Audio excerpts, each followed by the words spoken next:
Narrator. Sneakers aren't just shoes. They're culture, identity, and history. From the courts of Rucker Park to the rise of Air Jordans, sneaker culture has been shaped by basketball, hip-hop, and Black entrepreneurship. Today, we're breaking down how sneakers became a global phenomenon. Let's lace up and dive in.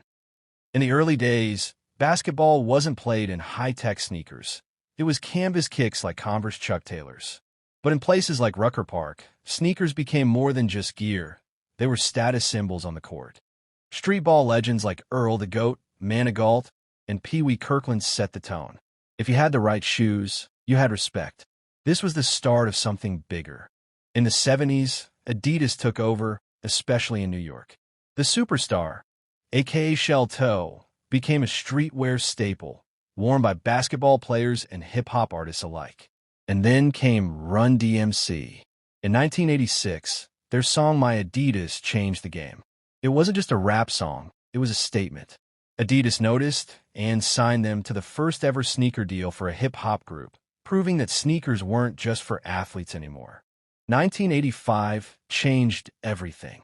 Michael Jordan signed with Nike, and the first Air Jordan dropped. The NBA banned them, but Jordan wore them anyway, making them even more legendary. This was more than a sneaker, it was a movement. Suddenly, everyone wanted Jordans, from kids on the playground to hip-hop stars. The sneaker industry exploded, and Jordans became the blueprint for every athlete brand partnership that followed. By the 90s and 2000s, sneaker culture became serious business.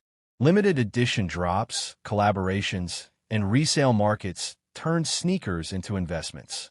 Sneakerheads lined up for days to get the latest releases. Websites and apps like StockX and GOAT made it even easier to flip kicks for thousands of dollars. Sneakers weren't just shoes anymore, they were currency. While Nike and Adidas dominated, Black entrepreneurs made their mark too. Brands like FUBU and Karl Kani blended sneakers with street fashion.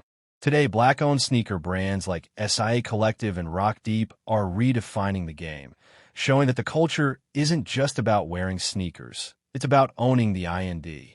The sneaker game keeps evolving. From self-lacing tech to sustainable designs, the future of sneakers is wild. But one thing stays the same. Sneakers are about culture, creativity, and self-expression. Sneaker culture started on the courts and the streets, but today it's everywhere. Sports, music, and fashion. What's your favorite sneaker of all time? Drop it in the comments. Sneaker culture started on the courts and the streets, but today it's everywhere. Sports, music, and fashion. What's your favorite sneaker of all time? Drop it in the comments. Don't forget to like, subscribe, and keep rocking your kicks with style.